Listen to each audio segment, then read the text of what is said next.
Me llegó el periodo y aún así estaba embarazada. Nadie me alertó, nadie me explicó y mi vida estuvo en riesgo de muerte. En este episodio te comparto una de las experiencias más contradictorias e inesperadas que viví durante mi camino hacia la maternidad. Después de varias pruebas de embarazo positivas, mi periodo llegó y fui diagnosticada con una pérdida temprana. Sin embargo, seguía embarazada sin saberlo. Logré un embarazo de 9.4 semanas. Para entenderlo todo con mayor claridad, hoy hablaré con el ginecobstetra Dr. David Peña, quien tiene más de 26 años de experiencia en medicina, formado en Venezuela inicialmente y con 22 años trabajando en el sector público y privado en Australia, con una trayectoria que incluye la docencia universitaria, varias publicaciones científicas y una mirada humana y cercana hacia nosotros los pacientes. Hablaremos sobre qué es el embarazo ectópico y por qué puede ser tan peligroso, las causas que aumentan el riesgo, los síntomas que pueden confundirse o pasar desapercibidos y las opciones que existen para tratarlo. Este episodio es más que información médica, es un llamado al autocuidado, la información clara y la prevención. Una conversación urgente y muy reveladora. Escúchalo completo porque puede salvar una vida. Bienvenidos todos. Hola David, ¿cómo estás? Bienvenido a Loveway. No te imaginas lo feliz que estoy de tenerte aquí para hablar de un tema que casi no se escucha, pero que es bastante común, y son los embarazos ectópicos. ¿Cómo estás? Estoy muy bien, muchas gracias. Muy contento por haberme invitado y por tener la oportunidad de poder divulgar un poco la información acerca de los embarazos ectópicos, que son em, un problema de salud importante porque puede ser con pocos síntomas y bastante peligroso. Sí, es increíble, David. Mira, yo te agradezco mucho. Lo busqué por muchos días y meses. No crean que fue fácil tenerlo en nuestro podcast, pero hoy me siento muy bendecida de que me haya dicho sí. Y esto porque no lo sabía.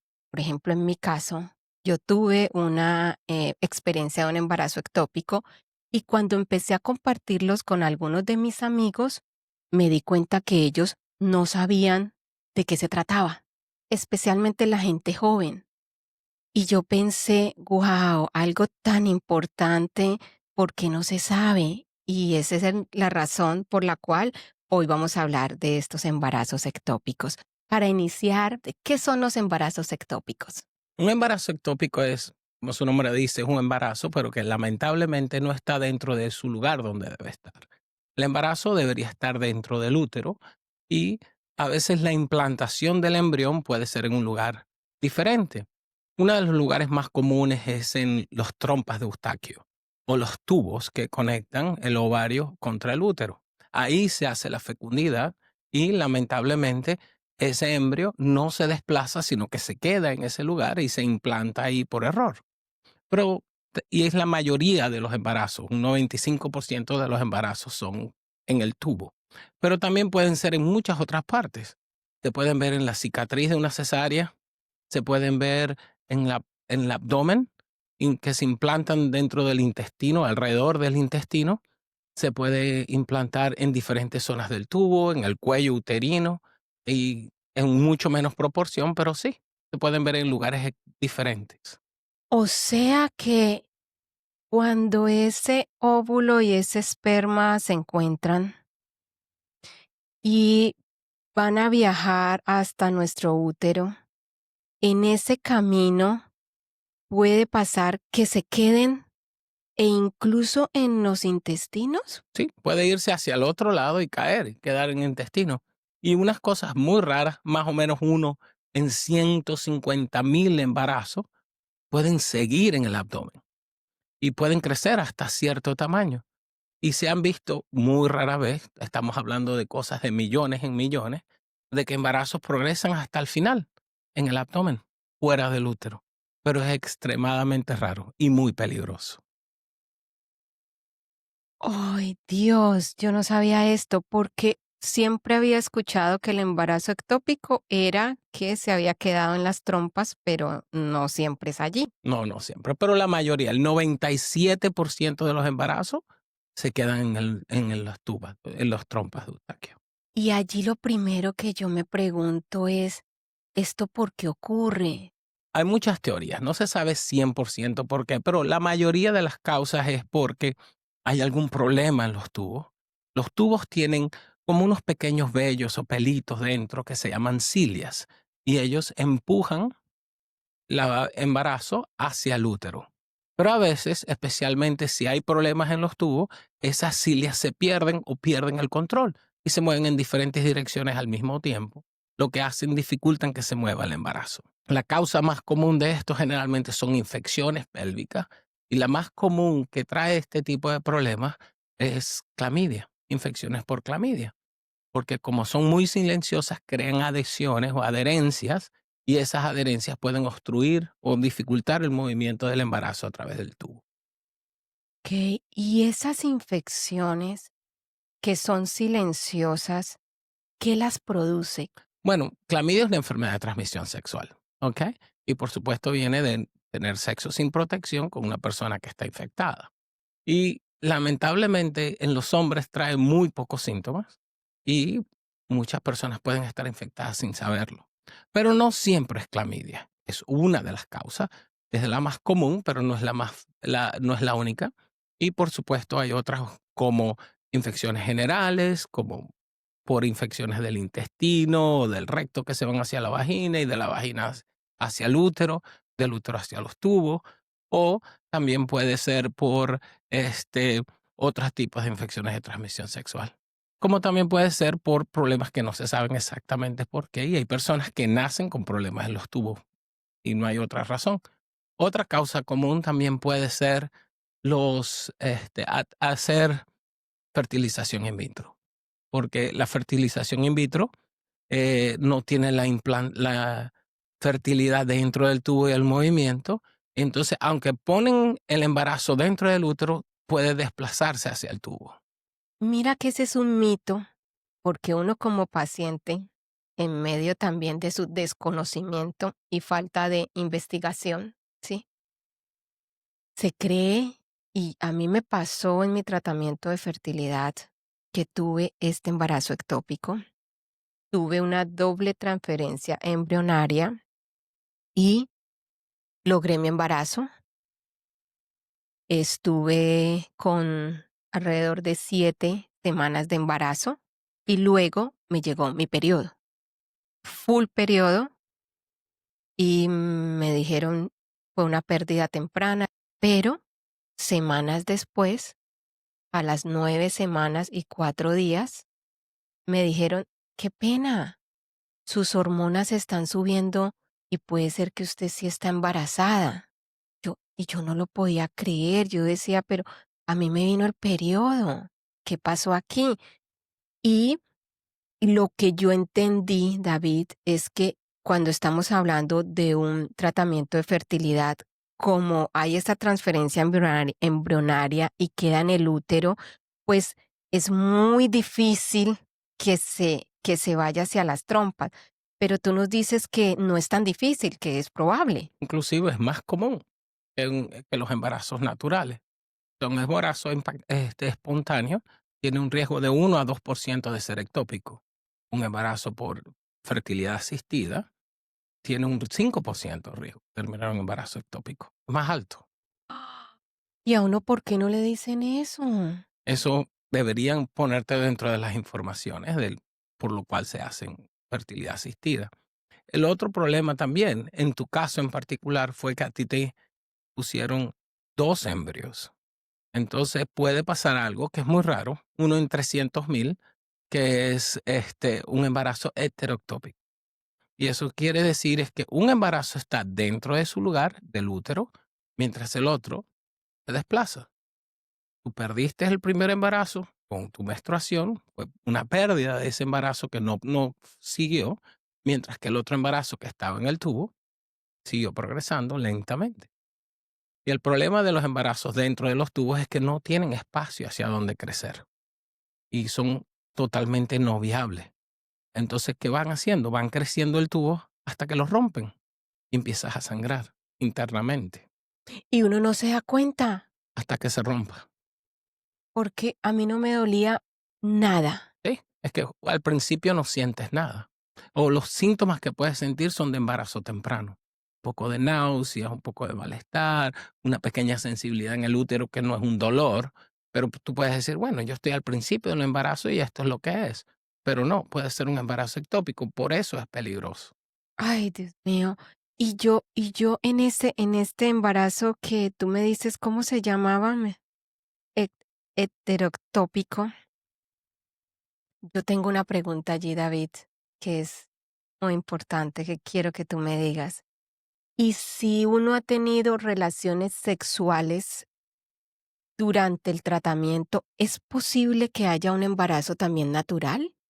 Poco probable, pero sí, porque a ti se hicieron una estimulación ovárica para conseguir los huevos para fertilizarlo, pero a veces como un efecto de la hiperestimulación ovárica, puedes tener una ovulación tardía y puedes volver a salir embarazada, pero es muy, pero muy poco común. Y la pregunta allí, dentro de los embarazos ectópicos que son tan silenciosos, en mi caso, ya sabemos que cada cuerpo es diferente, pero yo no tuve ningún síntoma. Me vino mi periodo muy, muy fuerte.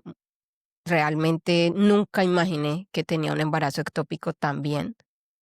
Y mm, cero síntomas, ni cansancio, ni temas de embarazo, ¿no? Yo seguí normal.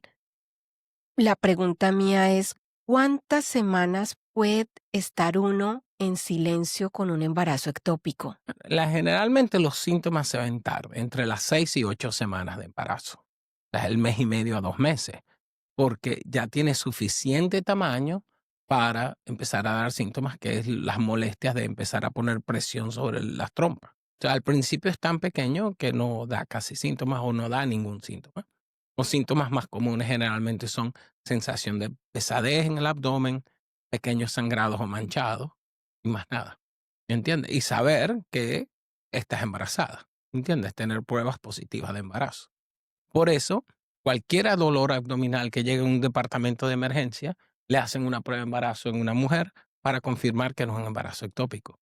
Y si una persona llega con dolor abdominal, sangrado y una prueba positiva de embarazo, es un embarazo ectópico hasta que se pruebe lo contrario.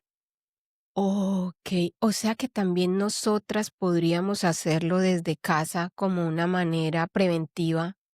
Si yo he tenido una pérdida gestacional o no estoy muy segura porque el periodo viene de una manera diferente, es conveniente, por ejemplo, hacerse una prueba casera y si esa prueba sigue saliendo positiva, puede ser una alerta también para nosotras las mujeres. Eso sería una manera muy fácil de hacerlo. Hacer una prueba de embarazo en la orina y si tú tienes un sangrado, 48 horas después tú te haces otra prueba de embarazo a ver si todavía está positiva.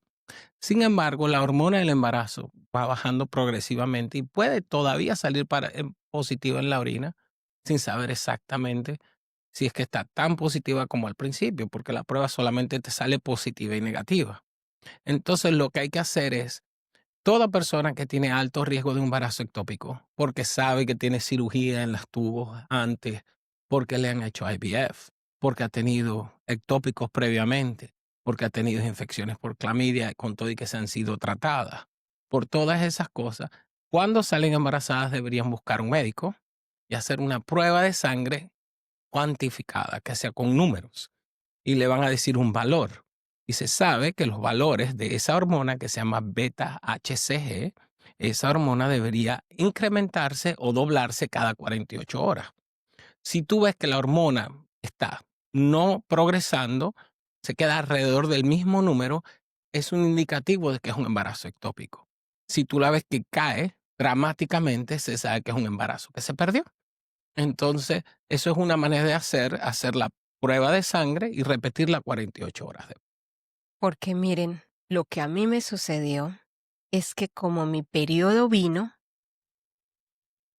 mi equipo médico se consideró que era una pérdida temprana y yo durante las siguientes 2 semanas no tuve chequeo médico. Y como había sido una pérdida temprana, desde mi desconocimiento, asumí que con la llegada del periodo ya se había ido el embarazo y luego me entero de que no, estoy embarazada. Entonces, esa etapa posterior a cuando finaliza tu periodo menstrual es súper importante, porque no sabemos si Sobre todo porque tú habías tenido una implantación doble. Porque si tú tienes un solo implante y sangraste y saben que la implantación es intrauterina, no hay ningún problema. Pero también te puedes confundir no solamente en tu caso, en una persona que, por ejemplo, no ha tenido fertilidad asistida, sale embarazada, ¿verdad? Y cuando el embrión se implanta en el útero puede sangrar. Y tú puedes tener un pequeño sangrado y mucha gente lo confunde con otro ciclo menstrual. Entonces, a veces tener un sangrado no significa que se acabó el embarazo. Simplemente puede ser que se está implantando y es un embarazo normal. Pero por eso es que uno debería seguir chequeando las pruebas de embarazo, hacer una prueba hormonal cuantitativa de hormonas. qué información tan importante. Y pensando en lo que son las razones o los motivos por los cuales esto sucede, tú nos hablas de las enfermedades de transmisión sexual. Y es muy común hoy por hoy, David, que los jóvenes utilicen ciertos métodos de planificación que no son el preservativo. Exactamente. Estamos hablando, tengo una información de algunos países donde las mujeres desde los 13 años están usando la pila, Sí, el implante. el implante. ¿Qué quiere decir? Que allí están previniendo un embarazo, pero ¿qué pasa con las enfermedades de transmisión sexual? Claro. Y yo te pregunto, David, ¿una enfermedad de transmisión sexual te puede dejar infértil? Sí, podría afectarte ambas de las trompas y tener infertilidad permanente, que tendrías solamente poderlo tratar con fertilidad asistida o con microcirugía de las trompas, pero con todo y con las microcirugías de las trompas, el chance de tener éxito es bajo, porque es una cirugía que es muy complicada y el hacer la cirugía incrementa el riesgo de cicatrización, haber más queloide y cicatriz y más dificultad de que esos tubos puedan funcionar perfectamente. Y en estos casos, ¿cómo podría uno prevenir? Es decir, la mejor manera de prevenir una enfermedad de transmisión sexual es el preservativo. Sí, exacto, los métodos de barrera, exactamente. O sea, los preservativos, que es la manera más común, también hay preservativos femeninos que también se pueden utilizar para evitar el contacto de enfermedades de transmisión sexual. Y por supuesto, no solo infertilidad, porque también puede traer otros problemas como HIV, SIDA, ¿no? Que son cosas permanentes. Hepatitis C, hepatitis B, que están en gran cantidad.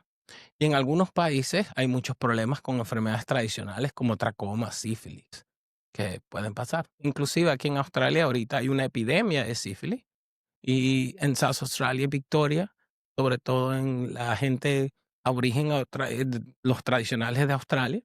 Y por eso ahora todas las mujeres embarazadas tenemos que chequear sífilis 2 veces en el embarazo. Eso para evitar porque hubo un caso de sífilis congénita. Significa que el niño nació con sífilis porque la madre tenía sífilis durante el embarazo. Dios mío. Y allí, si se diagnostica una sífilis durante el embarazo, la mamá puede ser tratada con antibióticos a pesar de que está embarazada. Sí, sí, se puede tratar. El problema es no tratarse porque las personas no se dan cuenta. Porque la sífilis primaria, eso tiene 3 etapas, la primaria, secundaria y terciaria. La sífilis primaria es la que es sintomática, puedes tener una lesión, que llaman un chancro, y eso desaparece con el tiempo, pero la secundaria tú no tienes ningún síntoma. Entonces tú pudiste haber tenido una lesión genital, que a veces puede estar dentro de los genitales, en la vagina, en el cuello uterino, donde tú no lo ves, pero también puede estar y tú ves que se desaparece y dices, bueno, se me quitó. Y no, es que está la enfermedad ahí y ya después de la parte secundaria viene la sífilis terciaria, que es cuando empieza a dañar los órganos internos. Dios mío. Y allí, David, yo lo digo porque muchos de nosotros los pacientes, cuando vamos al médico, realmente no somos muy activos, sino que lo que el médico nos diga, como que eso es lo que hacemos. Pero yo escuchándote pienso que es bueno, si estamos embarazados, debemos también ser un poco activos y si vemos que nuestro médico no lo ha tenido en cuenta ¿cierto? Porque puede pasar, también proponerlo, decirle al médico qué posibilidades hay de que me hagan unos exámenes para mirar que no tenga ninguna enfermedad de transmisión sexual, porque lo que estoy escuchando es que en su gran mayoría son silenciosas. Sí, muchas enfermedades pueden ser silenciosas. Es parte bien común de la reproducción asistida del embarazo, por lo menos aquí en Australia, chequear todo eso. Em, pero sí, yo creo que la arma más poderosa que tiene un paciente es conocimiento. Y entre más tú tengas conocimiento del problema que tienes, tú puedes exigir y, y sugerir al médico tener el tratamiento más efectivo para ti y para tu situación en particular. Porque con todo y que los médicos tienen el conocimiento, a veces ciertas áreas en particular no las piensan desarrollar o tratar de esa manera por deficiencia del paciente, pero si tú tienes un paciente motivado, que además está educado y que se hace el procedimiento mucho más fácil y entonces se pueden llevar a esas vías. Exactamente, qué buena información. Y las enfermedades de transmisión sexual, en su gran mayoría, dañan las trompas y el aparato reproductor. ¿Sí? Depende de cuál, pero muchas en particular sí, o porque hacen abscesos dentro de los tubos, que se llama abscesos tubováricos. Y a veces esos abscesos son tan peligrosos que necesitan cirugía y drenar. Y hay posibilidades que te tengan que remover las trompas. Y por supuesto, eso te va a traer problemas con tu fertilidad. Claro. Y tenemos algunas alarmas que nosotras, por ejemplo, desde casa podamos como darnos cuenta y ir al médico, porque a veces como que vamos por la vida así súper relajados, todo está bien, me viene mi periodo cada mes, es regular, entonces no nos percatamos realmente. ¿Tú tienes de pronto algunos tips que nos pudieras dar si tenemos, no sé, mucho flujo? No sé, se me ocurre eso, pero si hay algo que pudiéramos hacer nosotras desde casa para decir, me voy a ir donde el médico a que me chequee. Sí, bueno, por supuesto que sí. Yo creo que una de las más cosas importantes es la historia. Si tú has tenido relaciones sexuales no sin protección con una pareja que no tienes mucho contacto, sería muy importante hacerlo. Yo siempre he dicho, utiliza y ten relaciones con protección y cuando decidas que quieres tener una relación más seria o algo más formal y quieres protegerte por la parte de embarazo, sería bueno hacerte tú las pruebas de transmisión sexual y con las pruebas llegarle a tu pareja y decirle, háztelas tú también, si tú quieres que dejemos de utilizar preservativos y utilicemos otra manera, ser algo responsable.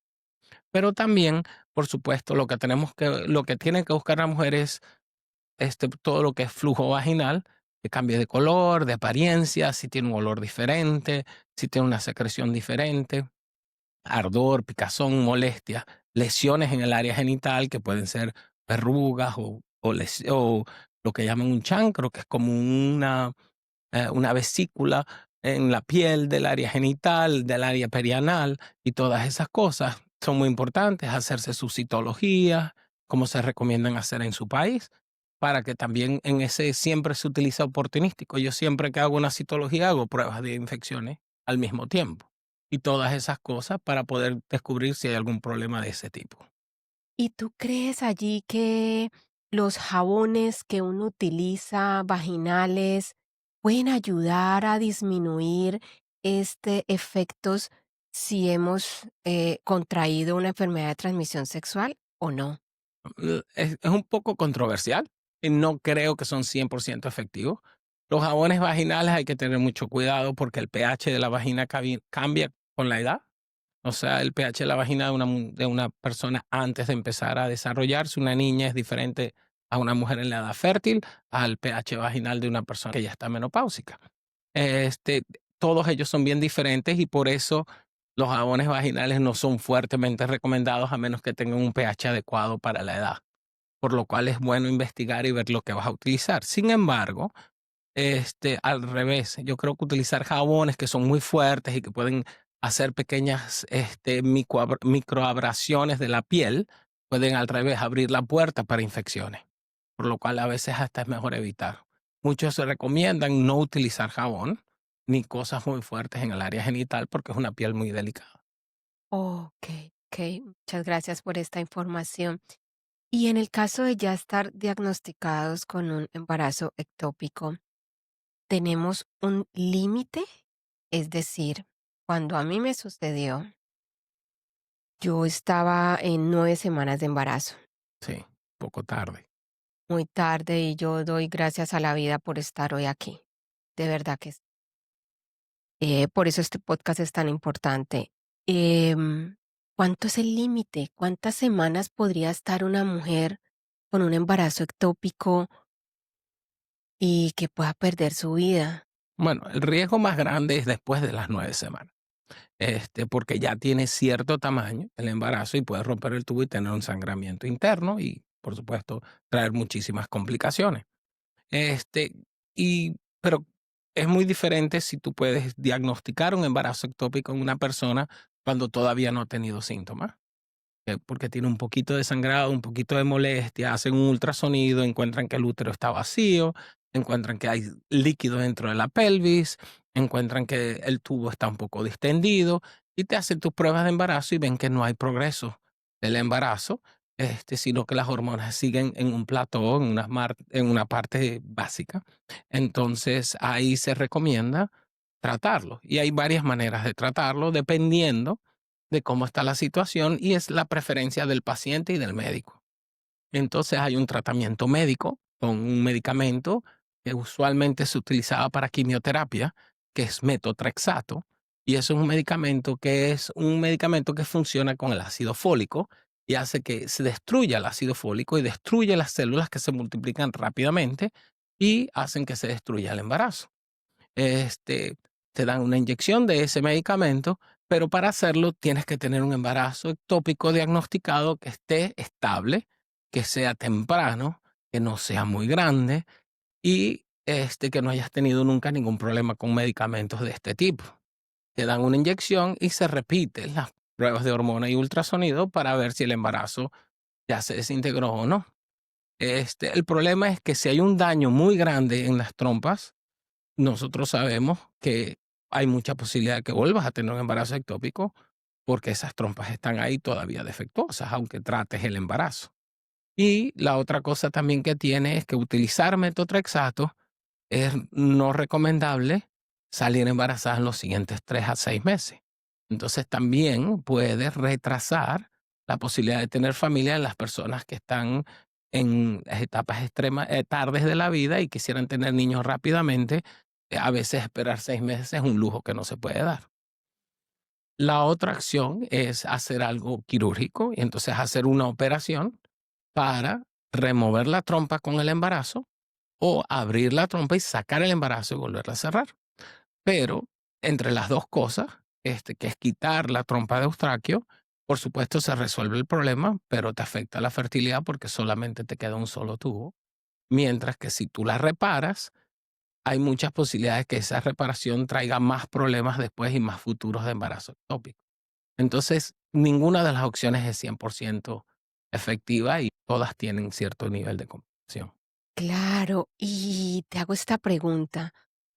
Cuando tenemos estas dos opciones, la cirugía o los medicamentos, yo escuché, esto es un mito, no sé si es verdad, pero que los medicamentos también pueden afectar otra parte de tu aparato reproductor y, y que incluso hacen como los medicamentos más un lavado y que ese lavado puede ser perjudicial.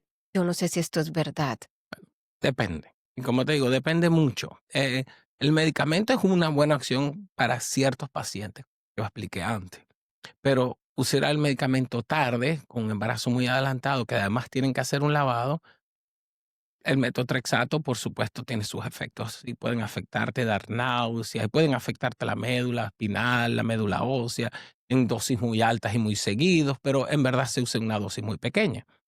Pero los lavados hacen que todas las células que están dentro del útero se diseminen dentro del abdomen y pueden incrementar el riesgo de endometriosis, que es otra cosa, que el tejido endometrial dispersarse en diferentes partes del abdomen, por lo cual hacer lavados se utilizan en casos de embarazos tardíos con metotrexato, pero es mejor hacer una cirugía en los embarazos tardíos por esas causas para evitar esos lavados peritoneales que hacen que todas esas células se implanten en diferentes lugares y después termines con una endometriosis. Dios mío, cuando a mí me sucedió esta situación, la propuesta médica fue el medicamento más los lavados. Y yo como paciente, les soy muy honesta, les dije que no quería hacerlo. Mi doctora no estaba muy de acuerdo, pero yo sí, era mi cuerpo. Y allí también decirle a quienes nos escuchan que es un momento donde uno tiene que tomar decisiones rápidas. Y en el caso mío, yo decidí La cirugía. la cirugía de emergencia. Por supuesto, 9 semanas y 4 días tenía de embarazo en ese momento. Entonces, en estas opciones que tenemos, ¿sí? Mm, definitivamente hay que tomar la mejor dentro de lo que haya. Exacto. Y en medicina siempre es así. Uno busca los riesgos y los beneficios y trata de buscar la mejor respuesta que tiene en ese momento con la información que tenemos en ese momento. Porque es dependiendo de cómo es ese embarazo ectópico, cuántas semanas tiene, cuán complicado esté, dónde están las hormonas, qué tamaño tiene el embarazo, dónde está el embarazo para tomar la mejor manera de tratarlo. Y allí tengo otra pregunta y es que no solamente nos hacen unas pruebas hormonales para saber si van subiendo o va subiendo y seguimos embarazadas o estamos embarazadas y es ectópico, pero también nos hacen la ecografía. Y en la ecografía puede pasar, David, que no se vea que sea un ectópico. Al principio, cuando es muy pequeño, es muy difícil saber porque son milímetros y el ultrasonido no tiene la capacidad de descifrar en algo tan pequeño y se puede confundir con un pequeño coágulo, con líquido, con cicatriz, con un eco o con una imagen que sea reflejo de algo que está en la estructura. Entonces, al principio es muy difícil hasta que tú crece a cierto tamaño y ahí es cuando lo puedes diagnosticar. Inclusive le puedes encontrar el corazón latiendo dentro del tubo y eso es bien específico de que es un embarazo ectópico. Wow. Sí, porque tampoco es 100% seguro que te hagan la ecografía y te digan no, no estás Al embarazada. principio, no. Si tienes 4, 5, hasta 6 semanas es difícil, pero algo después de las 6 semanas en adelante, especial entre las 8 y las 9, sí ves el embarazo ectópico con un ultrasonido transvaginal. Ok. Imagínate, David, que en nuestro próximo episodio tenemos una invitada que tuvo una ruptura de la trompa y ella me compartió que fue al servicio médico porque se sintió mal y un médico meses anteriores le había dicho que si ella quedaba embarazada por tener una trompa obstruida, debía estar muy precavida porque podía ser un ectópico. Exacto. Y estas son las personas que deberían hacerse las pruebas seriadas de la hormona del embarazo. Entonces, allí muy importante, si ustedes han recibido un diagnóstico de que tienen alguna de sus trompas obstruidas, puede haber una posibilidad alta de un embarazo ectópico. En el caso de nuestra invitada, que es el próximo episodio, ella, el médico le dijo eso. Cuando quedó embarazada, ella se acordó de eso y se fue por urgencias, pero se encontró con que le informaron que sí era un ectópico, pero que ella había comido algo y no la podían operar. Entonces que regresara a la casa. Ella regresó a la casa Y se y, le rompe. y empezó a empeorar. Ella nunca olvidó las palabras de ese médico de meses anteriores y como una manera de prevenir lo que iba a suceder, se fue a otra clínica cogió su carro con su hermana y dijo, vámonos porque él me lo dijo que podía ser un ectópico y estos me mandaron a la casa. Cuando iba en carretera, tuvo la ruptura y pues ella cuenta lo difícil que fue ese momento de la llegada a la clínica. Gracias a Dios la atendieron súper rápido y pues está viva, está con nosotros. Pero mi pregunta es, cuando hay esa ruptura, ¿cuánto tiempo hay? O sea, ¿es así de rápido que nosotras podemos perder la vida? Bueno, lo que pasa es que tienes un sangrado interno importante y generalmente tienes una hora, hora y media, más o menos entre la ruptura del útero y la pérdida de sangre, pero también depende de cuántos tubos o cuántas arterias se han roto o no, y la cantidad de sangrado, dónde, como digo yo, el tamaño y dónde es el embarazo. Pero generalmente tienes una hora, hora y media, o sea que en verdad tienes que operar inmediatamente por un embarazo ectópico. Sin embargo, este, y yo pienso que si una persona está en un hospital y se le diagnosticó un embarazo ectópico, así esté estable y dependiendo del tamaño, porque haya comido, sí, a lo mejor el riesgo, como te digo yo, en comparación con el beneficio, ella tiene riesgo de aspirar los contenidos del estómago cuando le hacen la anestesia. Entonces, es mejor esperar, ¿ok? Pero debieron esperar en el hospital. Lo debieron haber dejado hospitalizada. Porque si pasa algo, la pueden llevar a pabellón inmediatamente. Exactamente. Entonces allí nosotras entender que esto no es un juego y que Es si ya tienes un diagnóstico de un embarazo ectópico, hay que correr, que no hay tiempo. exactamente. Wow. Y en ese sentido, ¿viene la cirugía o el método que se utilice para, Para tratar el embarazo ectópico. y después de esto, qué pasa con nuestro sistema reproductor? Bueno, por supuesto, todos los cambios hormonales que se tienen que recuperar de un embarazo. Eso usualmente tarda entre 1 a 3 meses para que todas las hormonas y todos los cambios que tu cuerpo empezaron a hacer al principio del embarazo desaparezcan. Algunas hormonas toman alrededor de 48 horas, muy rápido, y otras pueden tomar hasta 3 semanas. Empezar a bajar los niveles, a llegar a niveles normales otra vez. Pero eh, tradicionalmente se decía, bueno, ya tuviste esto ectópico, eso pasó, en un mes puedes volver a tratar, pero ahora se ha recomendado esperar por lo menos que ya has tenido 3 ciclos menstruales para empezar a buscar familia otra vez. Este, pero la recuperación también es muy importante en la relación con la pérdida de sangre, la anemia, la deficiencia de hierro, la deficiencia de nutrientes que se perdieron por el sangrado. Y entonces todo eso también se tiene que investigar y chequear. Entonces es importante volver a ver y si necesitas una infusión de hierro para recuperar el hierro que perdiste, si necesitas mejorar tu vitamina B12, todas esas cosas, tu ácido fólico, prepararte para un futuro embarazo. Generalmente se toma alrededor de 3 meses para empezar a buscar.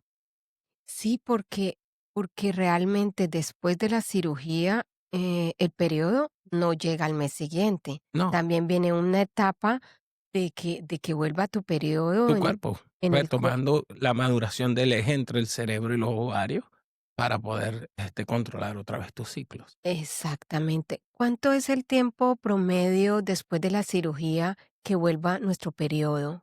Se calcula que entre 6 y 8 semanas. Y realmente el cuerpo, bueno, en el caso mío, yo me sentía literal con todas las hormonas como un embarazo. O sea, se siente uno hasta más perdido porque el cuerpo volvió a prepararse para traer vida y no está.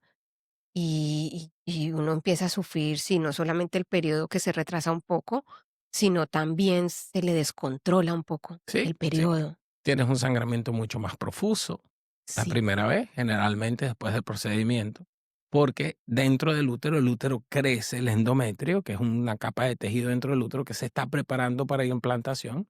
Ya ese embarazo no está, ese tejido se tiene que descamar y es como una supermenstruación, que es mucho más profusa, mucho más dolorosa y que generalmente pasa entre 4 y 6 semanas.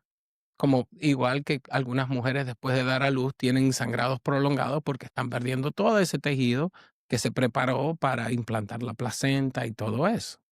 Exactamente, sí.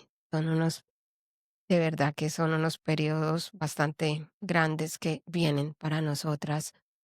Y allí en esa etapa y volver a comenzar a buscar familia, tú nos dices, mm, mínimo, ¿cierto? Después de 3 meses. 3 meses mínimo, sí. A menos que te hayan tratado con metotrexate, que se recomienda 6 meses. Y Ok, se wow. recomienda tener dosis altas de ácido fólico antes de empezar el embarazo siguiente. Ok, entonces los efectos, vamos a decir, post tratamiento son diferentes si hicimos una cirugía o si fue por el método del medicamento. Exacto. Ok. Y allí la probabilidad de que esto vuelva a suceder es alta. No, sube. Si tú has tenido un embarazo ectópico, como ya había dicho, es alrededor del 1 a 2% de todos los embarazos, pero después de un embarazo ectópico puede subir al 10%. Y después de una fertilidad in vitro, alrededor del 5%. Sí. O sea que es mucho más alto y por eso, generalmente, un embarazo después de un embarazo ectópico, apenas tú notes el embarazo, ve a ver a tu doctor y pide y exige que te hagan tus hormonas 48 horas aparte, que sean cuantitativas, que sean con números, no positivo o negativo. Que sea un número que tengas, por ejemplo, si tú te haces las pruebas a las 5 o 6 semanas, siempre son niveles bajos, alrededor de entre 80 a 250, 350, y eso se debe duplicar en 48 horas. O sea que si te hiciste una prueba el primero, en la prueba el 3 tiene que ser, si el principio era 80, pues después debe ser alrededor de 160, y eso te da una idea de que ese embarazo está progresando bien. Y se debería hacer a lo mejor varias veces, hasta que tengas alrededor de 6, 7 semanas que puedes con precisión ver qué hay dentro del útero y puedes confirmar que tienes un embarazo dentro del útero intrauterino, en su lugar. Exactamente. Y allí en este monitoreo que nos hacen, el hecho de tener manchados durante el embarazo, durante estas primeras semanas, podría indicarnos que es un ectópico. Sí, por supuesto. Sangrado es la clave número uno. Si tú tienes sangrado y cierto dolor, tienes que visitar un médico.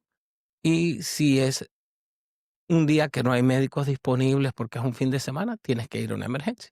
Porque tienen que verificar que ese embarazo no es un embarazo ectópico. Ok, Sangrado no es normal. Puede ser implantación, pero no es normal que tú sangres en el embarazo. Eso siempre hay que chequearlo, especialmente entre 6 y 8 semanas. Puede ser o que estás perdiendo el embarazo o que sea un embarazo ectópico. y en cualquiera de las dos opciones, estoy perdiendo mi embarazo o es un ectópico, no hay nada que hacer. Para evitarlo en ese momento, ya no, sino tratarlo cuando vas. Hay ciertas cosas que se pueden hacer.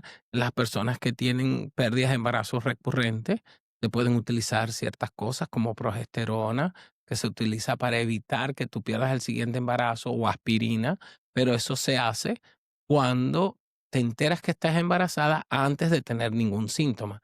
Y se recomienda empezar el tratamiento antes de la implantación.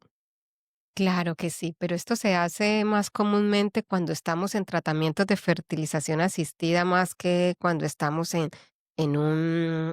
buscando tener familia de forma natural, David, o en ambos, puede ser.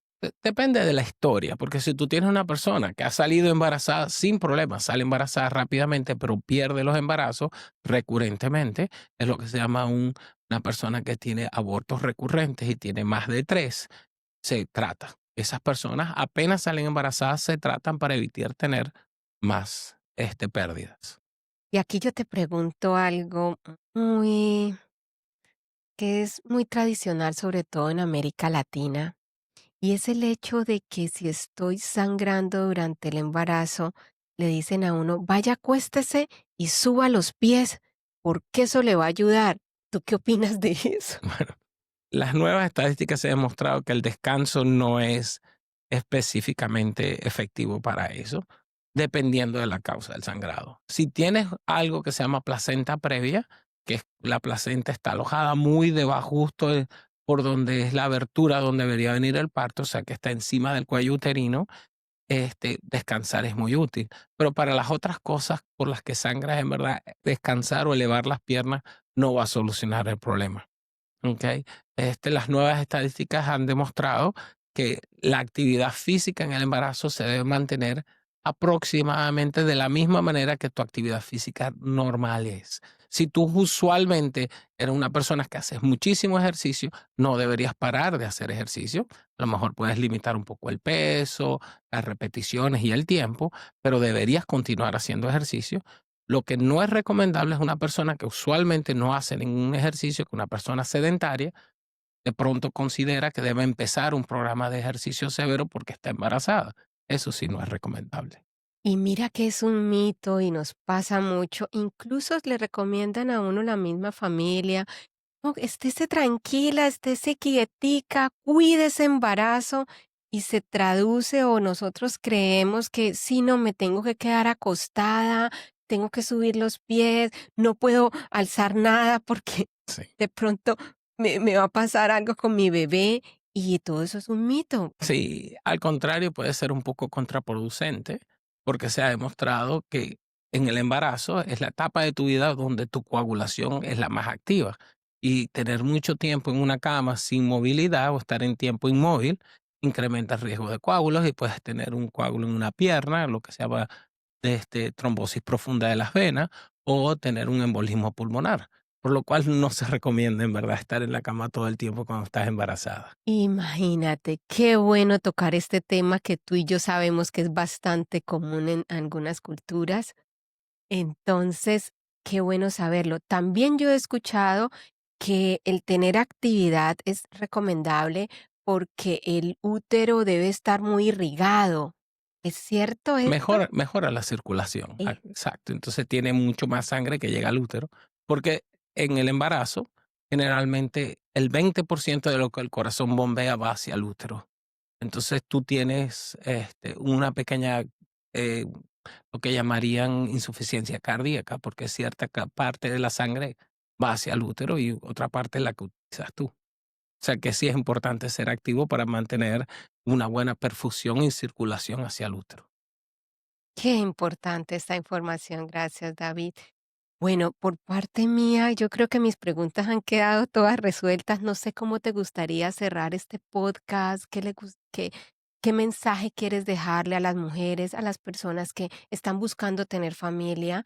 Nuestro podcast está enfocado en aquel grupo de que estamos hablando del 12% a nivel mundial que tenemos problemas para tener hijos y hacemos muchas cosas para lograrlo. Por ¿Qué supuesto. consejo tú como ginecólogo y con tanta experiencia nos podrías dar? Bueno, yo creo que lo más importante es, yo creo que si un mensaje viene de acá es, embarazo temprano, sangrado y dolor no es normal, necesitan buscar ayuda.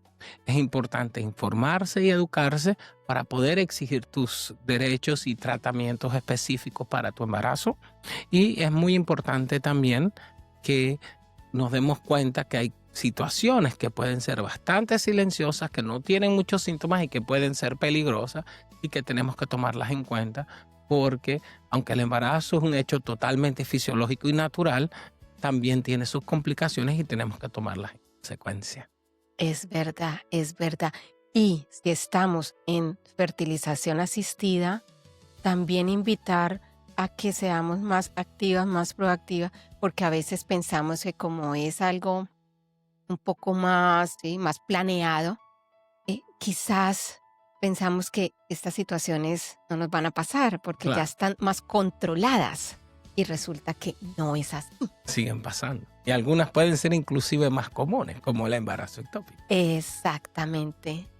Entonces, bueno, no, David, muchas gracias por estar en Lo Fue y bueno, esperamos verte en un nuevo episodio. Muchísimas gracias por la invitación. Bye. Bye.